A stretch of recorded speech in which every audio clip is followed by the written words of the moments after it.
Welcome friends. हम लोग अपने इस वीडियो में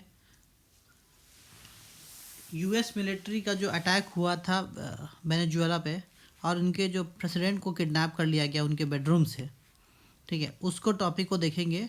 किसके पर्सपेक्टिव थे, यूपीएससी और या बीपीएससी के पर्सपेक्टिव से, ठीक है, क्योंकि ये एक बहुत बड़ा जियो पॉलिटिकल इंसिडेंट है, बहुत बड़ा जियो पॉलिटिकल इंसिडेंट है, ठीक है। इससे ना अमेरिका के मोनरो मोनरो डॉक्ट्रिन जो है इनका, कि वेस्टर्न हेमिस्फीयर इनका है, एक तो इस बात को बल मिलता है कि वो अभी भी इस डॉक्ट्रिन को, मोनरो डॉक्ट्रिन को मानते हैं, और दूसरा ये भी इससे देखने को मिलता है कि नियम कानून ये सब कमज़ोर लोगों के लिए है, ठीक है। यूएस को जब मन आता है जो चाहता है वो कर लेता है, चाहे वो इराक पे हमला हो, चाहे वो लीबिया पे हो, चाहे अभी वेनेजुएला पे हो, इससे पहले अफगानिस्तान पे हो। उनको खुद को जस्टिफाई करने के लिए किसी का ये नहीं चाहिए। वहीं रशिया जो है यूक्रेन पे एग्रेशन है, तो रश यूएसए कह रहा है कि वो गलत है, लेकिन इसने जो वेनेजुएला में आधे घंटे में कर दिया वो सही है। तो माइट इज़ राइट हमेशा से चलता आया है, वो आज भी दिख रहा है, और ये भी प्रूव हो गया कि अमेरिका सुपर पावर क्यों है, क्यों अमेरिका को सुपर पावर कहा जाता है। दुनिया की कोई भी ताकत, पूरा ईयू, चीन, इंडिया, ब्राज़ील, ब्रिक्स, कोई कुछ नहीं कर पा रहा। कोई ना, किसी ने कोई कमेंट दिया है अपना, चलिए वो तो ठीक है, विचार देंगे, लेकिन कोई कुछ नहीं कर पा रहा। जो होना था वो हो गया, उसने उसको उठा के ले गया, और अपने यहाँ एक नॉर्मल कैदी की तरह उनको ट्रीट किया जा रहा है, कि उनके जज के सामने उनको पेश किया जा रहा है, और उनको DEA ने किडनैप करके ले गया, लॉ इन्फोर्समेंट की एक्टिविटी को बताया जा रहा है। तो ये जो है ना एक बहुत बड़ा जियोपॉलिटिकल इंसिडेंट है आज के टाइम पे, ठीक है। तो आप इससे रिलेटेड क्वेश्चन बीपीएससी, यूपीएससी और जितने भी स्टेट पीसीएस एग्ज़ाम में है ना, आप उम्मीद कर सकते हैं कि इससे या इससे रिलेटेड क्वेश्चंस पूछे जाएंगे एग्ज़ाम में, ठीक है। तो उसी को ध्यान में रखते हुए हमने ये एक अपना लेक्चर आया, छोटा सा वीडियो होगा जिसमें हम लोग इस टॉपिक के अलग अलग आयामों को देखेंगे, ठीक है, ताकि आप बीपीएससी या यूपीएससी या किसी स्टेट पीसीएस के एग्ज़ाम को लिख सकें। आप एक बार इसको अभी देख लीजिए और एक बार इसको और देख लीजिएगा ना, आपका ये कॉन्सेप्ट क्लियर हो जाएगा कि आखिर हुआ क्या और इसके क्या क्या इम्प्लीकेशन है, ठीक है। तो चलिए शुरू करते हैं। ये जो बात है ये है, the recent US strike on Venezuela have raise significant concerns regarding violation of international law and national sovereignty. जो मैं कह रहा था ना, अंतर्राष्ट्रीय कानून के उल्लंघन और राष्ट्र संप्रभुता को लेकर गंभीर चिंताएं पैदा करती है, ठीक है। क्योंकि इससे ये प्रूव हो गया ना कि नियम कानून को मानना उनके लिए कोई ज़रूरी नहीं है। आप चाहे जब चाहे, अब जैसे इंडिया है, इंडिया को पाकिस्तान से दिक्कत हो रहा है इनके वेस्टर्न फ्लैंक पे, ठीक है, तो इंडिया चाहेगा तो क्या उस पर अटैक कर देगा क्या, जबकि वो तो प्रूव टेररिस्ट कंट्री है। जब वेनेजुएला पे अटैक हुआ तो यही तो कहा गया कि उनके ड्रग कार्टेल है और इससे टेररिस्ट कंट्री है, ड्रग टेररिस्ट प्रेसिडेंट उसका टर्म दिया गया मादुरो के ऊपर। तो पाकिस्तान तो बड़ा टेररिस्ट नेशन है, तो इंडिया चाहेगा तो उस पर कब्जा कर सकता है क्या, नहीं कर सकता है। अमेरिका और इंडिया में अभी भी बहुत डिफरेंट है, जितना भी हम लोग इकॉनमी बढ़ जाए और ये हो जाए, बहुत डिफरेंट है वो। अमेरिका आज के टाइम पे रियल में सुपर पावर है, और सुपर पावर क्या करता है ये आज आपको सबको दिख रहा है, ठीक है। चलिए आगे है, probable reach for the attack. हमले के संभावित कारण क्या थे। सबसे पहला कारण तो भैया पैसा है, ऑयल रिजर्व कंट्रोल। वेनेजुएला में ना वर्ल्ड का 18% का रिजर्व है क्रूड ऑयल का, दुनिया का सबसे बड़ा रिजर्व है वेनेजुएला के पास। ये सोचिए, इतनी बड़ी इतनी रिसोर्स रिच कंट्री और सबसे गरीब कंट्री। ट्रक में पैसा भर भर के लेके आते हैं और झोले में सामान लेकर आते हैं लोग। क्यों? क्योंकि अमेरिका ने इस पर सेंक्शन लगा लगा के इस कंट्री को ख़त्म कर दिया है। इनका मेन टारगेट, अमेरिका का मेन है, जैसे भी ट्रम्प जी ने भी कहा था, इनका मेन टारगेट ये है कि अमेरिका जो वेनेजुएला के ऑयल रिजर्व कंट्रोल है ना, और ऑयल रिजर्व से ना उसको कंट्रोल करे। अमेरिका, वेनेजुएला के पास इतना रिसोर्स है ऑयल का कि अमेरिका के 800 वर्षों तक के नीड को कंप्लीट कर सकता है। देखिए ना, Venezuela holds approximately 18% of world's oil reserves, more than US and Russia combined. America और रूस के संयुक्त भंडार से भी अधिक है, टोटल 18% है। हाँ, लेकिन इसमें एक प्रॉब्लम ये है कि इनका जो क्रूड है ना वो हार्ड क्रूड होता है। हार्ड क्रूड को रिफाइन करना बहुत इजी काम नहीं है। इंडिया में एक कंट्री ऐसी थी, इंडिया ही एक कंट्री ऐसी है जिसमें ये आसानी से होता है, ठीक है। इंडिया की एक कंपनी है ONGC विदेश। 19 से पहले ना इसका बहुत सारा पैसा, ONGC विदेश, आपने नाम सुना होगा, इसका बहुत सारा पैसा ना 2019 से पहले इस पे लगा हुआ था। लेकिन जब उसका सैंक्शन हुआ तो इंडिया इससे तेल नहीं ले पाया। आज के टाइम में ना मात्र 0.3% तेल लेता है वेनेजुएला से इंडिया, ठीक है। तो अभी इंडिया जब ट्रेड डील करने वाला था ना, तो वो यही कह रहा था कि ठीक है, हम रशिया से तेल ऑयल अपना कम कर देंगे, आप वेनेजुएला पे अपना ये हटा दो, रेस्ट्रिक्शन हटा दो, सेंक्शन हटा दो। लेकिन अब उन्होंने वेनेजुएला को ही अंदर अपने अंदर कर लिया, तब क्या कर सकते हैं। ठीक है, दूसरा है, पहला तो हो गया ऑयल रिजर्व। देखिए 3 कारण इसके दिए गए। ठीक है, मेन 3 कारण यही है। एक, वो जैसे अमेरिका बोल रही थी कि ड्रग, एक क्या उनके यहाँ जो ड्रग ट्रैफिकिंग हो रही थी उसके पीछे का रीज़न भी एक दिया जा रहा है, लेकिन वो बताने के लिए इंपॉर्टेंट 3 कारण यही है। एक, ऑयल रिजर्व कंट्रोल।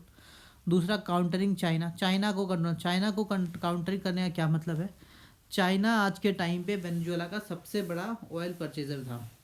तो जैसे ही इन्होंने रशिया पे, वेनेजुएला पे कंट्रोल कर लिया अमेरिका ने, अब चाइना जो इतनी बड़ी सुपर पावर बनने की अपने राह पे था, अब उस पर लगाम लग जाएगा। क्यों? क्योंकि इसके 2 महत्वपूर्ण ऑयल जो ऑयल पार्टनर कंट्री हैं, एक वेनेजुएला, उसको उन्होंने कब्जे में कर लिया, और दूसरा ईरान। ईरान पे तो बस आज हमला, कल हमला, कभी भी हो सकता है। वहाँ बगावत शुरू हो ही गई, इससे चेस की गोटियाँ बैठ गई है, बस हमला होने की बात है। अब आज होगी या कल होगी। ठीक है, तब ये ना, मैं जो चाइना की प्रेजेंट कंडीशन है ना, वो अभी हिलने वाली है। ये एक डायरेक्ट नहीं बल्कि इनडायरेक्ट चैलेंज है चाइना को।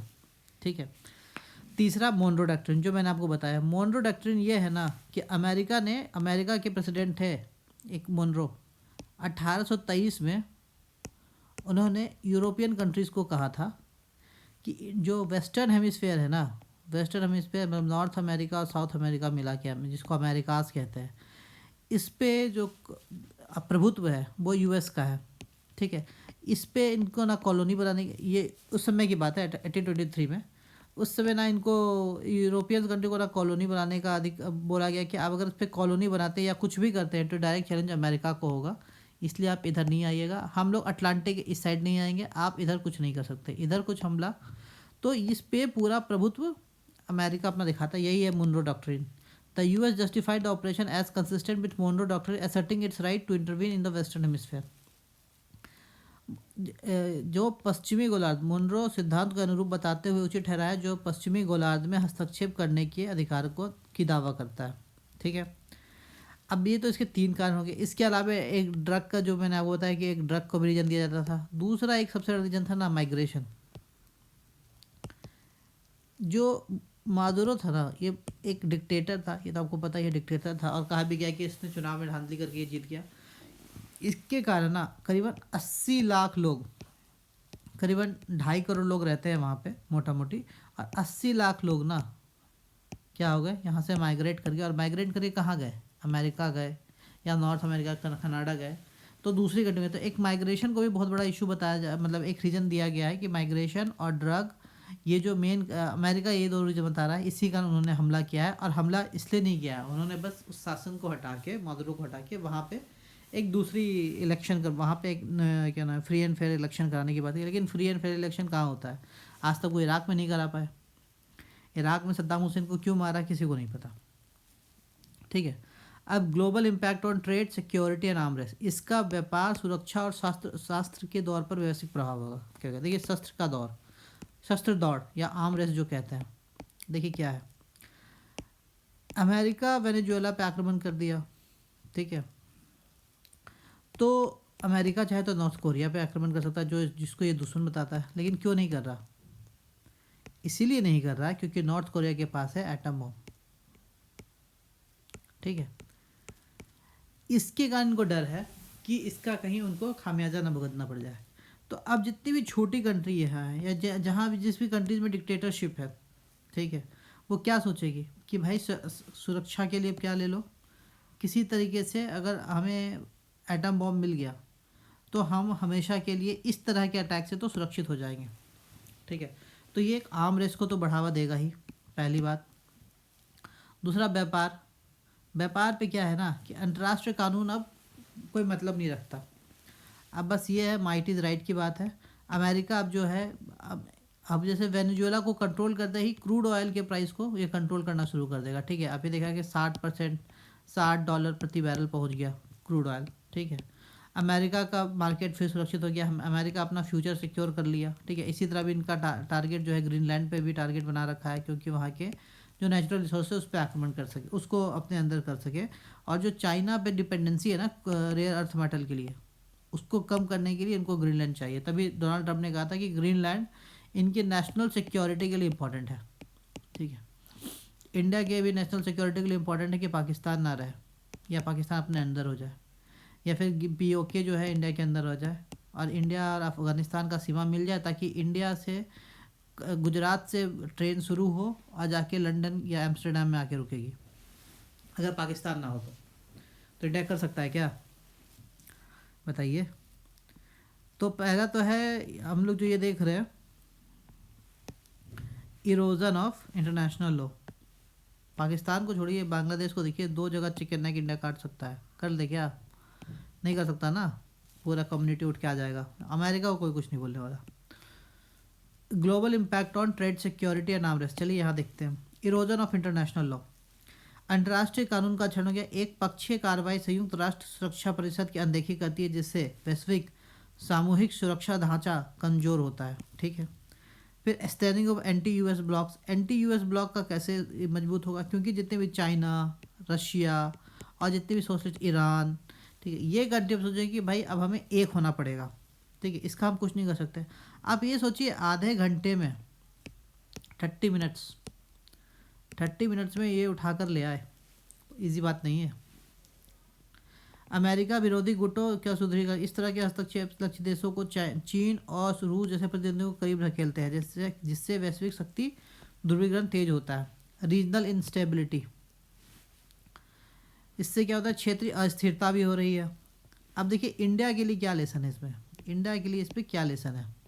सबसे पहला भाई, अपनी एनर्जी सिक्योरिटी करो कि ऑयल इंपोर्ट जो है वो चाइना से अब नहीं कर सकता, बताया था आपको 0.3% है।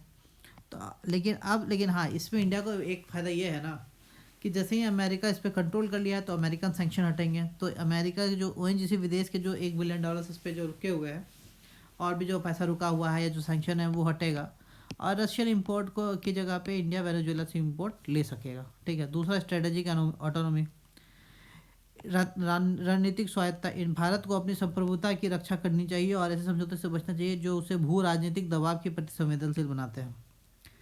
रिसोर्स डाइवर्सिफिकेशन, ठीक है, ये जो लड़ाई है ना, इसको वॉर्स ऑफ रॉ मटेरियल कह रहे हैं। ये जो भी लड़ाई चल रही है ना, चाहे रशिया का यूक्रेन के साथ, चाइना का ताइवान के साथ, अमेरिका का वेनेजुएला के साथ, ठीक है, ये वॉर्स ऑफ रॉ मटेरियल है। या फिर डेनमार्क का भी जो इनका डिमांड है, ये सब क्या, वॉर्स ऑफ रॉ मटेरियल की लड़ाई चल रही है। तो भारत को अपने कच्चे तेल के स्रोतों में विविधता लाने और स्वतंत्र रूप से ऊर्जा पहुंच सुरक्षित करने की आवश्यकता को रेखांकित करते हैं। ठीक है, और कॉशियस डिप्लोमेसी की बहुत बात है। कूटनीतिक, भारत को अपने दीर्घकालिक रणनीति हितों को की रक्षा के लिए उभरती वैश्विक व्यवस्था में सावधानी पूर्वक कार्य करना चाहिए। ठीक है, अच्छा, इससे भारत अमेरिका व्यापार वार्ता पर क्या प्रभाव पड़ेगा। पहली बात तो है कि भाई अब यूएस का जो है वो क्या नाम है, अब बार्गेनिंग पावर बढ़ गया, क्योंकि वो यूएस वेनेजुएला पे कंट्रोल कर रहा है, उसे इंडिया की ज़्यादा ज़रूरत नहीं है, ऐसे भी उसकी किसी चीज़ की ज़रूरत नहीं है, लेकिन अब उनका बार्गेनिंग पावर बढ़ गया। ठीक है, तो इंडिया के लिए नेगेटिव चीज़ हो गई। एसेट रिकवरी, वही बात है जो मैंने बताया, ओएनजीसी का विदेश का जो पैसा फंसा हुआ था वो निकल सकता है। और इंफ्रास्ट्रक्चर कमिटमेंट कि एनर्जी प्रोडक्ट जो ये कह रहे हैं ना, यूएस यही तो चाह रहा है, यूएस यही चाह रहा है कि इंडिया जो है रशिया से तेल क्यों खरीद रहे हो भाई, हमसे खरीदो, हम तो ये महंगे में तेल देंगे, तो हमसे लो, तब कोई दिक्कत नहीं है। तो ग्रीन कंट्री, ग्रीन अर्थ और ये सब फर्जी बातें हैं। हमें चाहिए ऑयल। ठीक है, फोकस करो ऑयल कहाँ से आए। इस डिस्कस का कंक्लूजन क्या निकला, the Venezuelan crisis is less about economic loss and more about a policy warning. ठीक है, भारत के लिए वेनेजुएला संकट आर्थिक नुकसान से अधिक एक नीतिगत चेतावनी है। चूंकि मुनरो सिद्धांत का पुनरुद्धार एक पक्षता की ओर इशारा करता है, भारत को आगे का रास्ता अपने स्वयं के ऊर्जा बुनियादों ढांचे को मजबूत करने और एक बहुध्रुवीय नियम आधारित विश्व व्यवस्था को वकालत करने में नहीं था। ठीक है, अब देखिए इस पे बेस्ड एक क्वेश्चन क्या बन सकता है। देखिए एक क्वेश्चन ये बन सकता है, लॉन्ग क्वेश्चन है, the recent US military intervention in Venezuela marks the resurrection of the Monroe doctrine. ठीक है, आपको बता दिया। Analyse its implication on global security and discuss the strategic lessons for India foreign policy. Venezuela में हालिया अमेरिकी सैन्य हस्तक्षेप मोनरो सिद्धांत के पुनरुद्धार का प्रतीक है। ठीक है, कैसे, क्योंकि वेस्टर्न हेमिस्फीयर में कुछ भी होता है वो उस पर अटैक कर देता है। ठीक है, मतलब ये इसने प्रूफ कर दिया यहाँ पे। वैश्विक ऊर्जा सुरक्षा पर इसके प्रभावों का विश्लेषण करें और भारत की विदेश नीति के लिए रणनीतिक पाठों पर चर्चा करें। इसका तो भाई आपको देखिए शुरुआत कैसे करिएगा। शुरुआत तो आप पहले इसकी इस बात को करिए वेनेजुएलन अटैक पे जो हुआ था, ठीक है, आज के डेट से। इसका मुनरो डॉक्ट्रिन क्या कहता है, या तो आप यहाँ शुरुआत कर सकते हैं। फिर इसका इम्प्लीकेशन ग्लोबल एनर्जी पे इम्पैक्ट क्या पड़ेगा, रशियन एनर्जी पे डिपेंडेंसी घटेगी, वेनेजुएलन को वैल्यू मिलेगा, ठीक है, ये सब चीज़ें हैं। स्ट्रेटेजिक लेसन्स फॉर इंडिया क्या है, अभी आपने देखा क्या है, policy bonding, infrastructure commission, asset recovery, bargaining power, ये सब तो ये है। इसका इम्प्लीकेशन क्या, एनर्जी सिक्योरिटी, स्ट्रेटेजिक ऑटोनॉमी और रिसोर्स डाइवर्सिफिकेशन और कॉस्ट डिप्लोमेसी, ठीक है। तो देखिए इस वीडियो में हमने एक इस टॉपिक को कंप्लीट किया और इससे रिलेटेड मेंस क्वेश्चन का एक फॉर्मेट आपको दिखाया, ठीक है। आप इस तरह के क्वेश्चन को प्रैक्टिस करिए, अगर होगा तो आप अपने आंसर्स मुझे ही भेज सकते हैं, मैं बैठ के इसमें आंसर चेक करूँगा आपके, और देखेंगे कि क्या इसमें और अच्छा आप कर सकते हैं।